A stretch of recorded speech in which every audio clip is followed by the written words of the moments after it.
Hola, buenas tardes a todos. De nuevo, Enraizados, montamos una presentación sobre un tema de historia que a todos nos interesa. Lo primero es presentarme, soy Vicente Medina Prados, vicepresidente de Enraizados y coordinador o ayudo a coordinar parte de estos eventos y de España en la historia.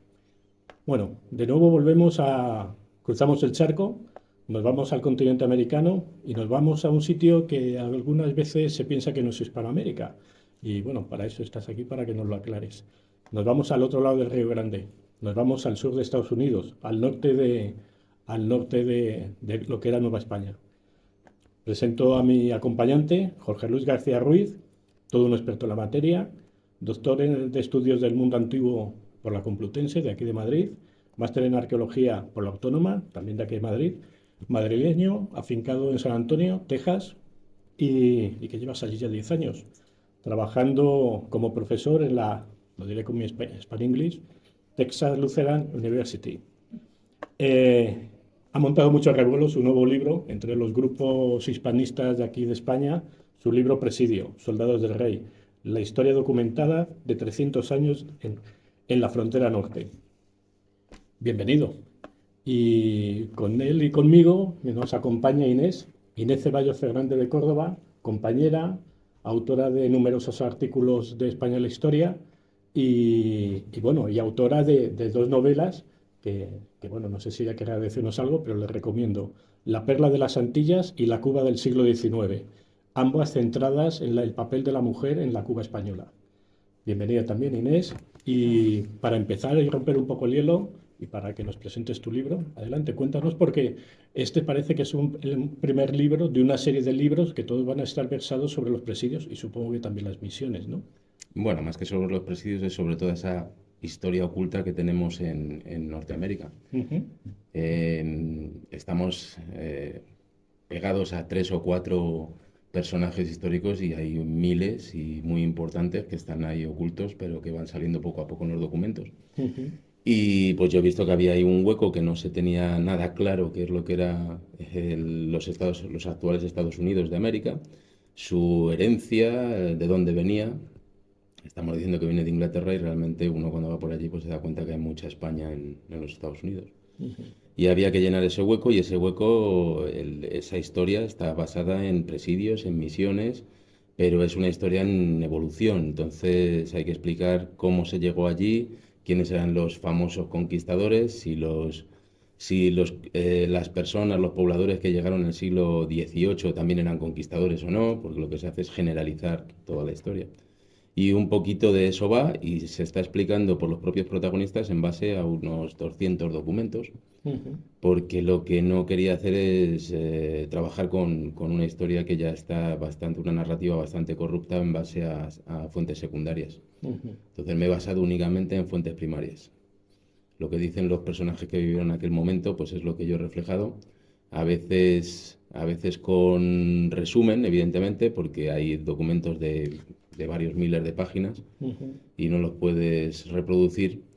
Y a veces con párrafos completos de la transcripción coma por coma del documento original. Ujú. Porque hay mucha gente ahora empeñándose en hacer novelas, pero yo he visto los documentos y son una auténtica novela en sí, es Ujú. algo tremendo. Leyenda negra, leyenda rosa, Ninguna de las ninguna de dos, las dos. combate las dos. Lo combates, ¿no? Sí, Tirando justamente eso de documentación, de recursos primarios. Ujú. Sí, sí. Porque lo que he visto es que pues el hispanismo los últimos pocos años se ha cargado mucho de demasiado patriotismo Ujú. y conviene poner los pies en el suelo, ¿no? Yo siempre creo que la verdad, mm, aparte de que nos favorece, que favorece la hispanidad y favorece a España, pero la verdad nos hace libres. Sí. Entonces, si Estamos, tenemos dos o tres garbanzos negros, contamos la verdad, pues oiga, no tengo nada que ocultar. Ahí está. Ellos son los responsables si en el caso de que se hubiese hecho algo improcedente, Ujú. ellos son los culpables y no lo que tenemos ahora, que lo que se hace es cargar toda la responsabilidad sobre España. Y vamos, yo no he hecho nada. Ujú. No tengo por qué pedir perdón, absolutamente de nada. Lo tendría que pedir si yo le hubiese hecho algo a las víctimas, pero es que ni existen las víctimas ni existen los culpables. Suele pasar cuando empezamos a medir al pasado con la con los perspectiva ojos del del presente. presente. Pues yo creo que lo siguiente es dar la palabra ya a Inés, que va a desarrollar la entrevista. Buenas tardes, Jorge, encantada de tenerte aquí con nosotros y que nos esclarezcas un poco, ¿no? ¿Por qué ha llegado a nosotros esta perspectiva, ¿no? de la historia de Nueva España y ¿no? y de lo que ha sido todos estos lazos unificadores, porque ha llegado hacia nosotros un poco sesgada y un poco distorsionada.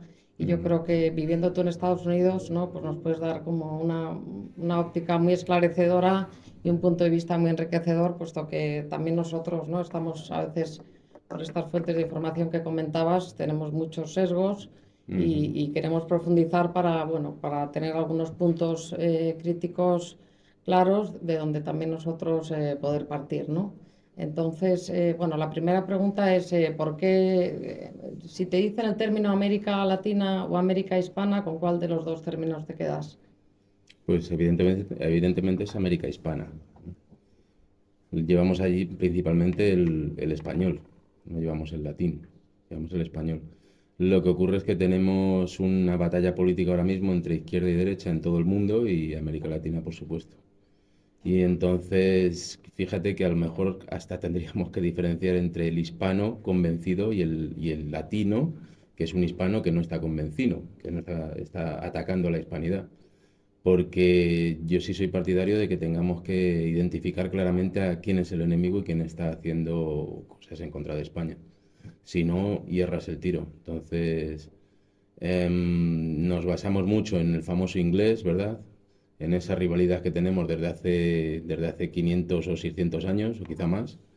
Pero ahora mismo, en el momento que estamos ahora, que yo también identifico como el cuarto momento de leyenda negra que estamos viviendo, el enemigo principal es la izquierda y es la izquierda hispana. Yo lo que más noto allí, los enemigos que tengo más fuertes son precisamente hispanos. Y no hispanos de un solo apellido, sino de dos apellidos. Porque el que es norteamericano solo tiene un apellido, pierde el de la madre, pero es que los que están haciendo mucho daño tienen dos apellidos de haber venido de México hace poco o de haber estado en un principio orgullosos de lo español, pero ahora con la cantidad de millones que están lloviendo por parte del gobierno federal en los Estados Unidos, pues se están cambiando las tornas, se nos están volviendo muy enemigos. Sí, porque claro, yo leía, ¿no? que ahora actualmente hay 65 millones de habitantes en Estados Unidos de habla hispana, ¿no? ¿Cómo se conjuga eso con ese sentimiento de pertenencia a la nación americana, ¿no? Porque claro, Ujú. yo creo que es un elemento de difícil ensamblaje, si tienen ellos una herencia adquirida hispana, cómo lo ensamblan con esa, luego, ¿no? Ese devenir de la historia y esa fuerza, ¿no? con la que América se ha desplegado a lo largo de la historia, ¿no? ¿Cómo encaja el término hispanidad dentro del continente? ¿Están orgullosos tú crees, en su Curiosamente, mayoría o... curiosamente nos está ayudando un poquito los análisis de ADN. Entonces, quien empieza a descubrir que tiene ADN ibero, pues entonces está haciendo genealogía y está viendo dónde viene y está informándose mucho y entonces se da cuenta de que hay muchos agujeros negros en la historia, tal como se lo han comentado. Pero, pero fíjate que yo casi más apoyo lo estoy consiguiendo en anglosajones más que en hispanos, por lo menos en la zona de Texas. Si es cierto que en la presentación que estoy dando este año, en la gira que estoy haciendo, pues estoy haciendo una revisión de lo que es el patrimonio hispano o español en todos los Estados Unidos, desde la Florida hasta California. Y, por ejemplo, en la Florida se quiere mucho a España, se nota porque hay banderas por todos los sitios, las españolas. En la Luisiana se ha borrado ese patrimonio porque se ha fabricado un patrimonio francés que no existe. Si nos vamos a Texas, en Texas es territorio comanche. Ahí donde yo estoy precisamente es lo más duro. Seguimos hacia el oeste, en Nuevo México y Arizona hay poca población, pero hay mucho descendiente de españoles. Entonces se aprecia, ahí lo que hay es una batalla entre ellos y los nuevos gobernantes demócratas, que están intentando borrarlo todo.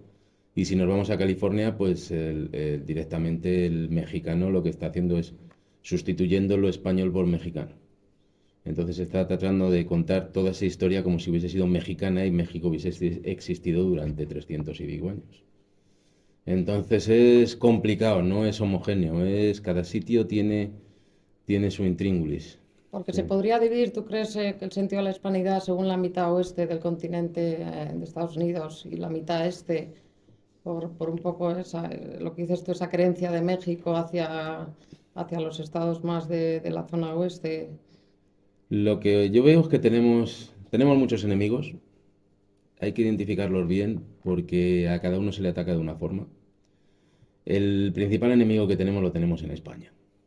La gente no lo quiere ver o si lo ve no lo quiere. Mientras no limpiemos nuestra casa, no puede salir fuera a reclamar cualquier otra cosa.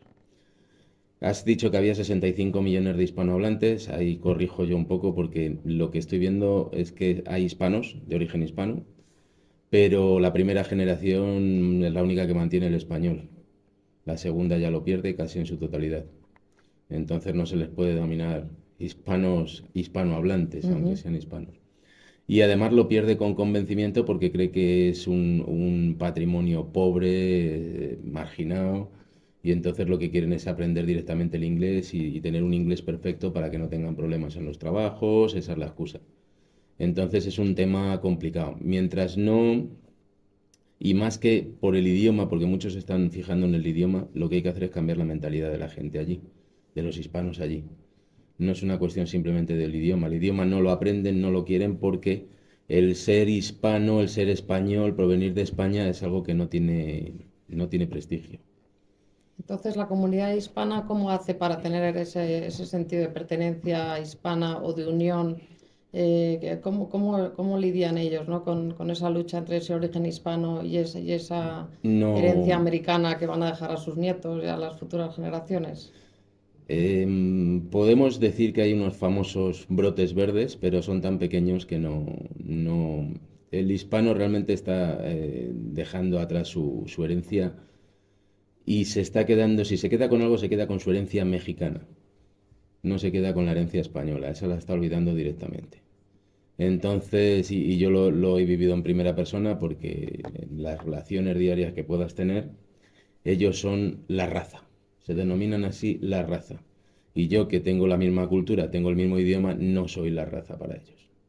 Entonces ellos se identifican muy bien y nos identifican como extranjeros, y peor que extranjeros porque les han comido la leyenda negra, la han asumido hasta las últimas consecuencias. Y ya te digo que es que los únicos que tienen un poquito más de cariño por España son porque lejanamente son descendientes de españoles, de a lo mejor octava generación, novena generación, y ahora están recuperando ese orgullo y es la única forma. Yo asesoro a varios grupos de recreacionistas y de historia de aquella zona, e incluso tengo de origen apache. Y los tengo que son, pues a lo mejor un 30 y me lo enseñaron, un 30 y tantos por ciento de español y un 40 y tantos por ciento de indígena. Ellos se identifican como apache, no sé en qué manera lo hacen. Y son gente que si aceptas el hecho de que una computadora te puede decir tus orígenes, me refiero a que si eres suficientemente, tienes el cerebro lo suficientemente amplio como para decir, entonces quiere decir que puedes aceptar otras narrativas. Normalmente el que no acepta narrativas es porque por ignorancia, por falta de cultura, por falta de Entonces, según esto motivación. que comentas, el español no sería un elemento cohesionador de la comunidad hispana, ¿no? Porque si entre que no hay tantos hispanohablantes y que ellos consideran que el español proviene también de, ¿no? No realmente. Igual de su origen mexicano o de su, no es un elemento que tú creas que Mm, puede hacer No. de fusionar y de crear esos vínculos con España. El problema es que en Estados Unidos la mayoría de la inmigración es de México. Si tuviésemos otro tipo de migración, pero claro, con la frontera tan cerca, pues en la zona del Caribe, con Florida, pues la migración que tienes es cubana, es de Puerto Rico, de República Dominicana, ellos se van más por la costa este y no tienen tanto complejo en hablar de la madre patria. Pero el mexicano en concreto no, es muy difícil. Ya te digo que en la zona de California lo que hace es asumir la herencia hispana como mexicana y en la zona de Texas es una oposición frontal la que tiene, pues ya sabemos, por el oro, los indios, lo recurrente. Y cuando estando tú en Estados Unidos comentas tu origen español, ¿cómo reacciona un americano a, ¿no? Depende, o sea, depende del americano. ¿Qué representa España para una persona americana con independencia de su origen? Es que no hay independencia del origen. Entonces, el que es americano anglosajón o el hispano que realmente está leído o viajado, ¿no? Pues ese sí, sí pues ha venido a España, ha visto cómo es España, tiene una idea un poquito más y ese sí te trata con mucho respeto y con mucha educación. En cambio, el famoso que yo te decía, estos son latinos, estos no son hispanos. Ese odiador de lo hispano, pues la palabra ya te lo dice, odiador de lo hispano. Es muy difícil. Es muy difícil ni tan siquiera entablar una conversación con ellos. Cuando ha habido bastantes ejemplos de que llego a un grupito y si el grupito está hablando en español, yo me acerco, saludo en español, ya enseguida oyen el acento y me cambian al inglés. Entonces eso ya te dice mucho de lo que... Es increíble, sí, sí. Todo esto que te estoy contando es la realidad, Sí, ¿sabes? sí, por eso. Porque hay gente que viene aquí y te cuenta historias de rosa, pero realmente cuando oigo estas cosas lo que pienso es que esa gente no ha viajado allí, ¿no? O como mucho habrá ido de visitas. ¿Tú crees que en general el descubrimiento de América, Cristóbal Colón, su figura, se ve más como un elemento colonizador más que un elemento de conquista? Ellos tienen esa sensación de colonia, de dominación, de imperio, de querer arrastrar nuestra cultura, nuestra identidad y que quizás pueden venir de ahí un poquito ese resquemor hacia toda nuestra... No realmente. En principio a Colón, en los libros de historia de ellos se le ve como italiano. O sea, eso ya te dice mucho. Y que aunque lo fuese, pero yo lo que trato de decirles es que en el momento en que te nombran almirante y te ponen al frente de un barco español, ya tiene el juramento de obediencia a la corona, que curiosamente es el mismo que se hace ahora para hacerte norteamericano. O sea, no es tan complicado entenderlo para ellos, pero están tan politizados que es difícil. Tú ahora mismo, yo para hacerme americano, pues juré obediencia a la bandera de los Estados Unidos y me hice americano. Pues en aquella época no teníamos pasaportes en España, en la época de los Reyes Católicos. No teníamos pasaportes con fotografía, no teníamos nada, pero se juraba obediencia a la corona, entonces se convertía en español, pero vamos, automáticamente. Ujú. No iban a dejar al almirante que reclamase los descubrimientos o las Claro, conquistas en en nombre de nombre otro de la país. patria, claro. O sea, Sí, es sí, un sí. absurdo. Entonces a Colón, ya te digo que en los libros de historia, por ese afán que tienen de borrar la huella española, lo que hacen en muchos casos pues es difuminarla. Si Colón es italiano, pues una parte que nos quitan, si nos quitan otra parte por otro lado y así nos van despiezando el patrimonio. Y yo lo que he hecho en este libro precisamente es decir, oiga, no, esto no lo estoy contando por partes, son capítulos separados, pero están todos entrelazados, porque lo que falta es una visión de conjunto. Lo que me he dado cuenta es que hay muchos libros de Oñate, de Coronado, los van separando, pero no se tiene una visión de conjunto de lo que realmente España hizo y supuso para aquel territorio. Y eso es lo que he tratado básicamente con el libro, hacer una cronología y hablar de esto. Pero no hay forma, o sea, no, ya ni tan siquiera el norteamericano, ya te digo que mis mejores alumnos y la gente más formal, la gente que te dice, te pregunta y te hace preguntas buenas, ¿no? No cualquier cosa, te pregunta Ujú. bien, se lo explica, se queda pensando y se va. Y al cabo de 10 o 15 días en otra vez si tiene ocasión viene y me pregunta y dice, oye, pues tienes razón, lo he estado consultando. Claro, Es un trabajo de minería, pero necesitamos muchos más mineros. sí que le despierta esa curiosidad, ¿no? Sí, sí, Por sí. crear un elemento unificador, ¿no? Pero en cambio los hispanos no. Los hispanos directamente se niegan a cualquier cosa que tenga que ver con España porque son el conquistador, el asesino, el ladrón. Bueno, como sabrás, estas preguntas las hemos confeccionado entre todos los colaboradores de España en la historia y hay una pregunta que dice así, Fray Junípero Serra, ¿santo o asesino? Es una pregunta de nuestros colaboradores. Joder. Yo creo que se contesta por sí sola, pero vamos a hacer la aclaración, pues ya que lo han hecho. Las misiones, y vosotros, este libro ha salido ahora, pero yo he investigado mucho las misiones antes de este libro. Y las misiones nunca fueron un campo de concentración, nunca fueron un campo de exterminio, todo lo contrario.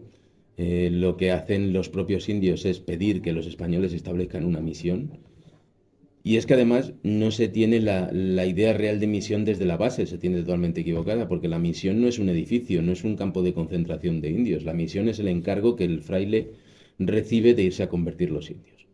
¿Cómo lo hace? Pues yendo a los pueblos. Un pueblo normal de indios, en cuanto tiene un misionero, se convierte en misión. O sea, es tan sencillo de entender que no hay forma de que la gente de allí lo asimile, ¿no? Porque están metidos con su leyenda negra. Entonces ese pueblo está funcionando exactamente como funcionan los pueblos en España. Tienen su alcalde, su alguacil, sus concejales, los eligen democráticamente ellos, nadie les impuso nada. Y la única condición, pues, es que se estableciesen en pueblos y en paz. Y entonces muchos de estos indios que son pacíficos se establecen en pueblos. Luego tenemos otros pueblos agresivos como son sobre todo apaches, y los apaches lo que llevan es centurias saqueando a los indios pacíficos. Entonces, esta es una razón evidente de por qué esos indios están pidiendo la misión. Y luego también porque les ofrece una seguridad alimentaria, una seguridad contra los elementos. Hasta ese momento los indios estaban viviendo en tiendas y empiezan a vivir en casas de adobe, con protección, con tejado de teja española, con sus cargos electos que se pueden autogobernar.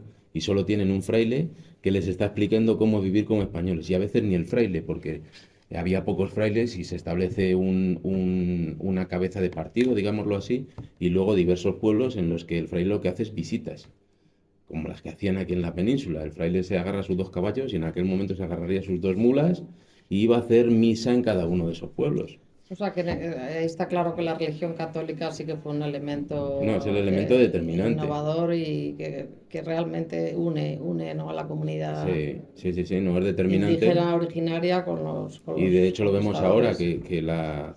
que el punto más fuerte del catolicismo pues, puede estar perfectamente en México, ¿no? Ya nos ha superado en ese tema. España era muy católica hace 70, 80 años, pero ahora es México, Colombia, todos esos países. Sí, porque he leído que las misiones se establecían para un periodo de 10 años, puede ser. ¿Y No, qué duración tenía? ¿Quién determinaba cuánto tiempo duraba una misión? los indios. O sea, si había indios que estaban llegando a la misión a cristianizarse, pues la misión seguía operativa. Cuando ya esto se había cubierto, ya no quedaban indios en la zona. Para cristianizarse, pues eso ya llevan un pasito más al norte, establecían otra misión más al norte. Son los propios indios los que determinaban. No había una fecha. Aquí pregunta otro de nuestros colaboradores, ¿las misiones eran plantaciones esclavistas como las que existieron en los estados del sur? No tiene nada que ver una plantación esclavista con una misión.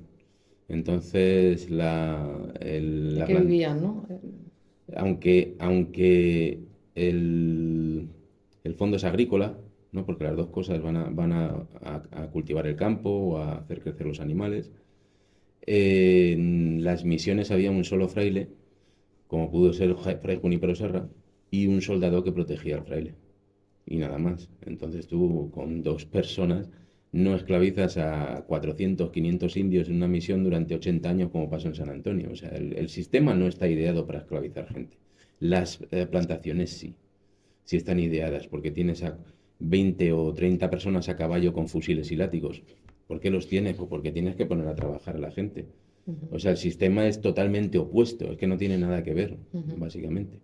Y contestando la primera pregunta que no hemos contestado, pues Fray Junípero Serra, yo creo que no de asesino nada, por lo contrario.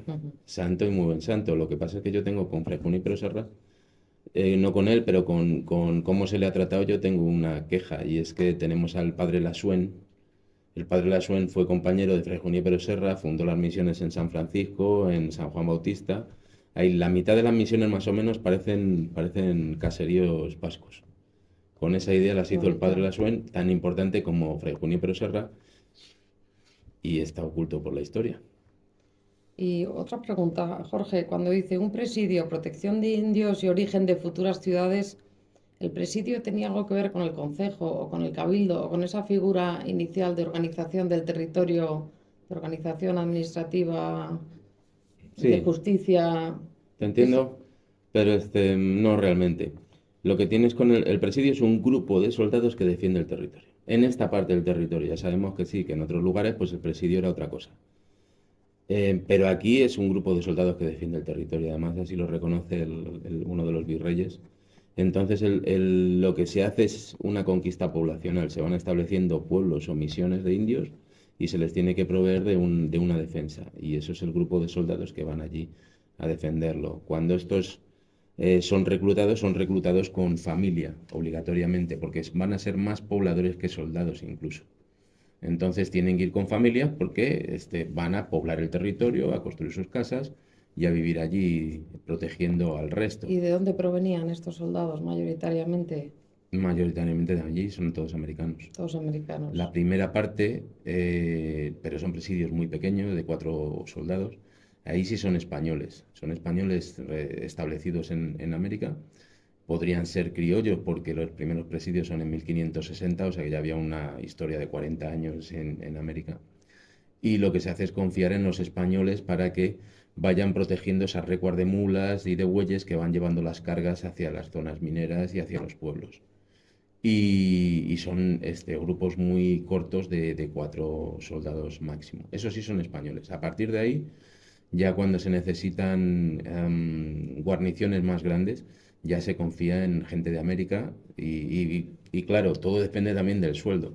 Cuando el sueldo va siendo más escaso, pues al final quien se recluta son gente de Y allí. eso no generaba conflictos, porque si hasta entonces eran los españoles y luego, ¿no? También fruto del mestizaje, entiendo, ¿no? Sí, sí, sí. Eso No, no fue una tarea de difícil ensamblaje, no realmente. dar paso a los habitantes del lugar frente a, ¿no? Enviados del rey. No, porque fíjate, no sé cómo, sí lo sé, pero vamos, no es cuestión de poner énfasis en eso. No sé cómo lo harían los españoles, que por ejemplo tienes guarniciones en la Florida, como puede ser el Fuerte Mosé. Entonces esos negros que se escapan de la esclavitud en Inglaterra y se les da la oportunidad de irse a otros sitios en libertad o de formar parte del ejército español. Y ellos muy convencidos forman parte, hacen un batallón, me parece que se llamaba, de soldados morenos españoles. Y lo mismo pasa en la Santa Fe. Los apaches estaban capturando, secuestrando a muchos indios de otras naciones y llegaba un momento en que esos apaches llegaban a la Santa Fe a intercambiarlos, a hacer comercio con estos esclavos. En un primer momento aparecieron con 200 esclavos y claro, los españoles dijeron, no, nosotros no podemos hacernos cargo de esto, no podemos pagaros con todos los caballos que tenemos por salvar a esta gente. Y las crónicas están contando que les cortaron el cuello a los 200. Entonces, a partir de ahí, claro, en ese momento ya se pusieron de acuerdo incluso españoles con franceses y con británicos para siempre que estas gentes llegasen con algo, rescatarlos. La consecuencia de esto es que cuando ya empezaron a rescatar a estos indios que ahora se conocen como genízaros, entonces los genízaros, tal era la gratitud que tenían a los españoles que formaban parte del ejército español. Entonces no sé cómo lo harían, pero no era impuesto, estaban muy orgullosos de estar defendiendo la hispanidad. Aquí hay otra pregunta que va, yo creo, en otra línea que dice, ¿quiénes y cómo eran los españoles en el sur de Estados Unidos? Quizás por eso que comentabas antes de la Florida, ¿no? Y toda esa querencia también por la localización geográfica, entiendo. Pues los españoles en el sur de los Estados Unidos eran, eran muy poquitos, muy poquitos. Te voy a poner como ejemplo en la revuelta de los indios Pueblo en Santa Fe en 1680. El gobernador Otermin rescata a todo lo que es el Nuevo México y se lo lleva hacia El Paso. Previamente los indios habían matado a 450 españoles, mujeres, niños y de todo, no habían hecho distinciones. Entonces a esta revuelta, el gobernador Otermin los recoge y los lleva hacia El Paso y hace un censo en El Paso. Y entonces de 2.500 personas que llegaron al Paso, solo había 16 blancos. El resto eran mestizos. Blancos me refiero no que fuesen solo de España, de Ciudad de México, criollos. Había mestizos, había indios hispanizados, había negros, mulatos, era una amalgama, todo junto, y todos eran reconocidos como españoles. Porque en cuanto te bautizabas, sobre todo los indios, cuando te bautizabas, pasabas a ser español. Si no, te tenían que reconocer como indio y sobre todo indio gentil. Indio gentil es el que no está bautizado. Y esto aparece en los documentos muy claramente, en los documentos de las misiones, de los registros de las misiones. ¿Por qué? Porque los frailes también tenían jefes y tenían que acreditar el trabajo que habían hecho, convirtiendo a los indios locales. Los españoles tenían la obligación de seguir la ley de la Iglesia, la ley católica, los bautizos, a ellos. Había un censo ya en la Claro, época, claro, ¿no? claro. Me Yo imagino, ¿no? he trabajado mucho con los registros de las misiones y hacían esa diferenciación. Que luego la leyenda negra lo que se ha basado es en estas cosas para decir, no, es que había un sistema de castas establecido que nunca existió, y mucho menos en el norte. Y entonces se basa en eso, pero realmente había una diferenciación entre españoles ya bautizados y indios que no estaban bautizados, porque era el éxito del fraile de haberlos. Sí, sí, muy interesante. Otra pregunta. Si marcamos una línea por el río Bravo o Río Grande, ¿qué se encontraron los españoles? ¿Dónde? ¿Arriba o abajo? Entiendo que arriba, ¿no?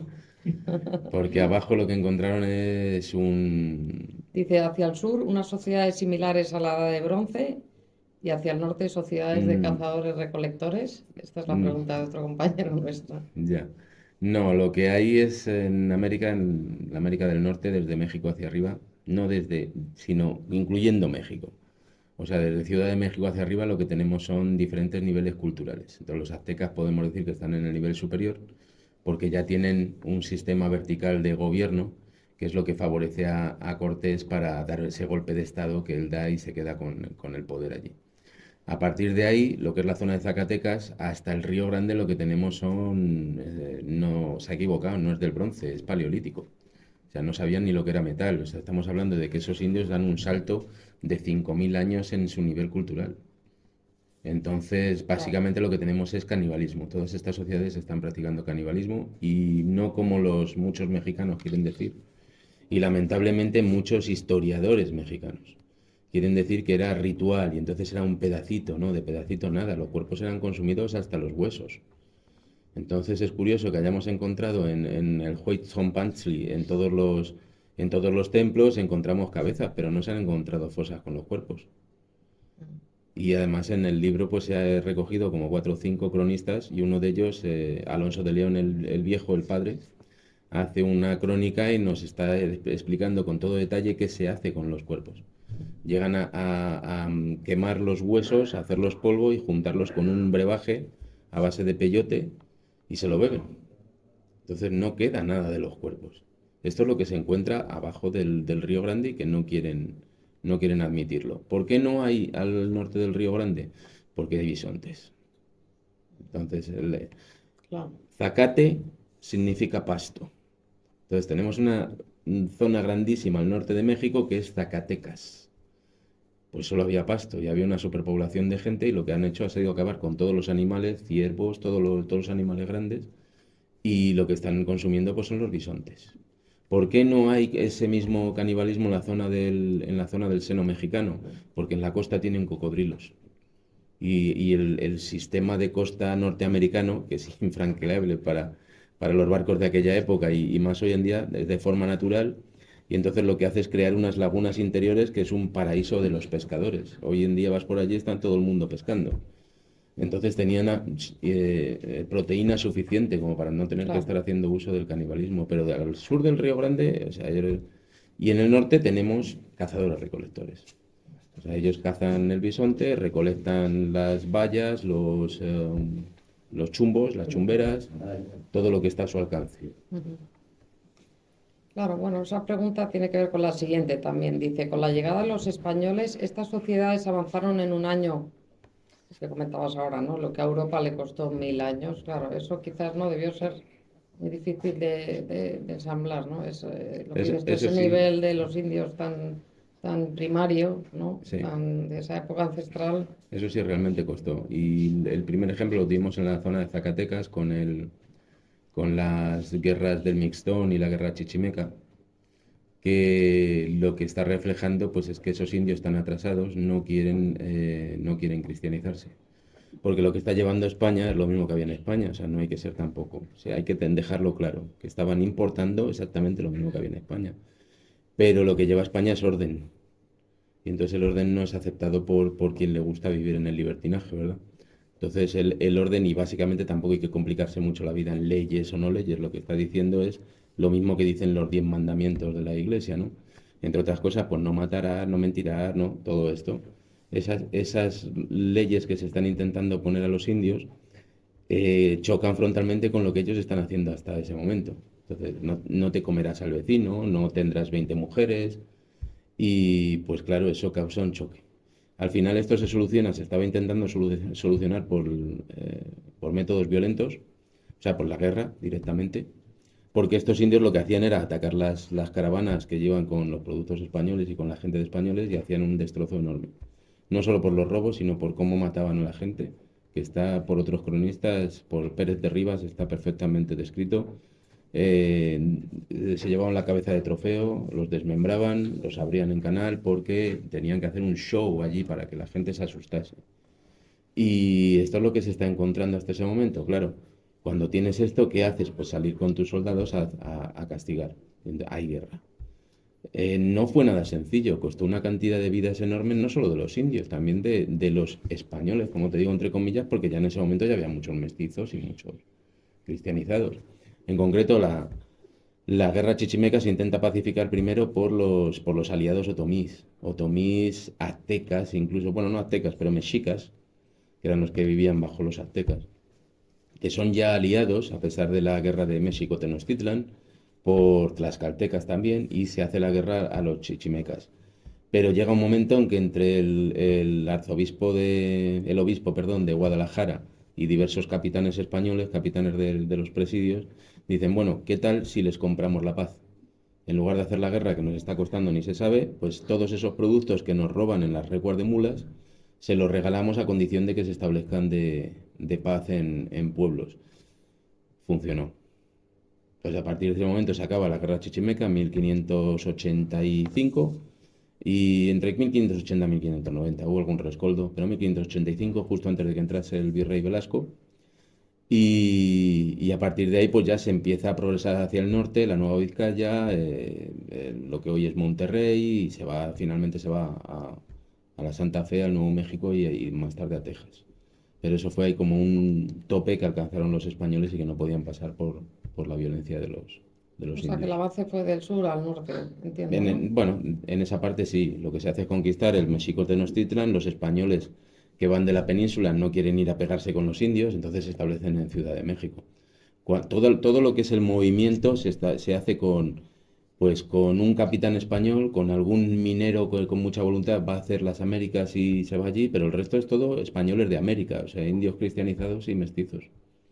La siguiente pregunta tiene que ver con eso, ¿no? Dice, ¿cómo era la relación con las diferentes naciones indias para un español en Nueva España? En ese progreso, ¿no? Hacia Nueva Vizcaya que has comentado, ¿no? ¿Cuántos Ujú. eran los virreinatos? ¿Cinco, El- seis? ¿Cuántos eran? No, pero yo me dedico solo al Virreinato de la Nueva España, que es el de México. Del resto, el que mucho abarca, poco aprieta. Y entonces yo he encontrado ahí un hueco enorme que nadie se está dedicando a ello, tanto en misiones como en presidios, y eso hay que dejarlo muy claro. Entonces, en la Nueva España lo que tenemos son, como hemos venido comentando, son indios pacíficos y son otras naciones muy agresivas que están dominando el territorio. Y la relación es esa. Los indios, los apaches, por ejemplo, van por la noche a atacar las misiones y por las mañanas van las mujeres y los niños a decir, tengo hambre. Ya. Entonces los indios de las misiones se enfadaban mucho porque decían, es que estamos trabajando aquí, sacando todo esto para que luego nos lo roben por la noche y vosotros los frailes Claro, venís por la mañana y se lo entregáis. claro, por un afán de subsistencia, Claro, ¿no? Claro, sí. lógico. Entonces es difícil, es difícil. Bueno, pues otra pregunta. ¿Cómo fueron tratados los indígenas Anasazi, indios pueblo, a la llegada de la civilización anglosajona? Bien. Muy compleja esta pregunta, ¿no? Sí, sí, es que me puedo extender mucho con esta. Eh, los indios Anasazi ya estaban hispanizados para cuando llegan los Estados Unidos. Entonces, realmente los documentos no se están refiriendo a indios, sino se están refiriendo a españoles. Esa es la primera. Y la segunda, pues es que el Nuevo México les pasó un poquito como a Toledo con los musulmanes, que estaban en revuelta continua una vez tras otra. El Nuevo México fue complicado. Y claro, esa tónica que llevaban de cuando algo no les parecía bien se hacían una revuelta, pues la siguieron cuando aquello ya pasa a manos norteamericanas. Lo que ocurre es que con los medios que tenían los españoles, cuando había que pacificar, la lista de muertos era pequeña, pero cuando llegaron ya los americanos ya llegaban con ametralladoras. Entonces, curiosamente, allí en el Museo de Historia de la Santa Fe, que es bastante negro legendario y enemigo nuestro, pero tienen una parte dedicada a ese evento y me resultó extraño porque lo que hacen siempre es tapar un poco lo que ellos hicieron. Y fue bastante sangriento. Fue como, pues ya esto ha cambiado de manos y además es que es lo que pasó, por ejemplo, con Apaches. Los Apaches eran irreductibles con España, pero el rey, los reyes, cuando digo el rey me refiero a los reyes en general. Los reyes estuvieron pidiendo a todas las autoridades, a las virreinales y a los capitanes, pidiendo que a los indios se les tratase con amor, es lo que sale en los documentos, con esa palabra. Y entonces cuando se sublevaban, pues había que pacificarlos lo más tranquilamente posible, que no hubiese, que no, o sea, que no se apagase con gasolina ese fuego, ¿no? Que normalmente pues un militar a veces pues no mide y se echa gasolina a los fuegos. Entonces era pacificarlos, castigar únicamente a los verdaderos culpables, siempre y cuando no causasen otra revuelta mucho más grande y ya pues garantizar la paz del territorio. La base era la paz del territorio. Si un territorio se pone en guerra, lo primero que hace es despoblarse, la gente se va. Y eso es lo que no quería la corona, porque si un territorio se despuebla, cuesta 50 años volver a poblarlo. Y entonces, pues los indios pueblo fueron muy levantiscos durante los 100 y pico años que estuvieron los españoles por allí.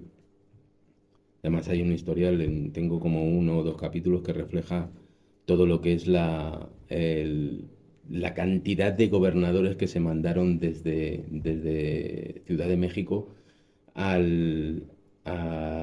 Santa Fe y que siempre andaban en problemas o con los frailes franciscanos o con los indios, era tremendo. Y claro, pues llegaron los norteamericanos y no se cortaron un pelo, que es lo mismo que hicieron con apaches.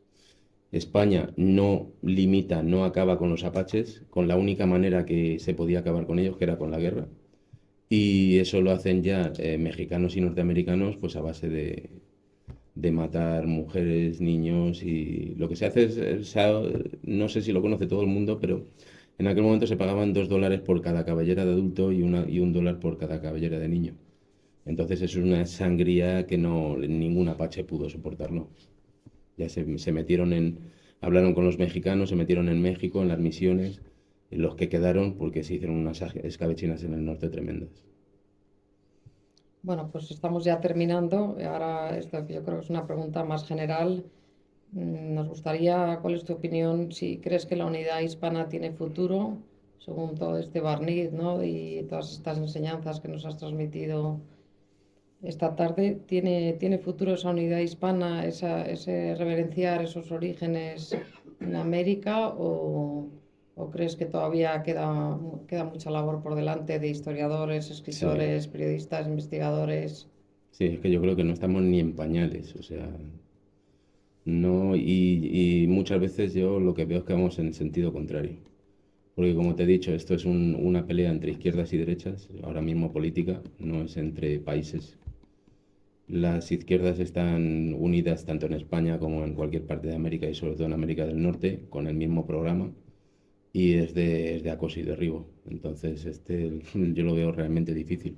Yo voy a dejar mi granito de arena y más no puedo hacer, pero está muy, muy, muy, muy difícil. Y sobre todo si no limpiamos, como os he dicho al principio, si no limpiamos nuestra casa. Si nuestra casa sigue como está, no hay nada que hacer. Pues muchas gracias, Jorge. Yo creo que nos has esclarecido mucho esta visión desde tu óptica tan interesante. Muchísimas gracias. Es una óptica sobre el terreno, que hay mucha gente hablando que no está sobre el terreno. Así es, así es. Así que ha sido muy valiosa tu aportación. Muchas gracias. Gracias a vosotros.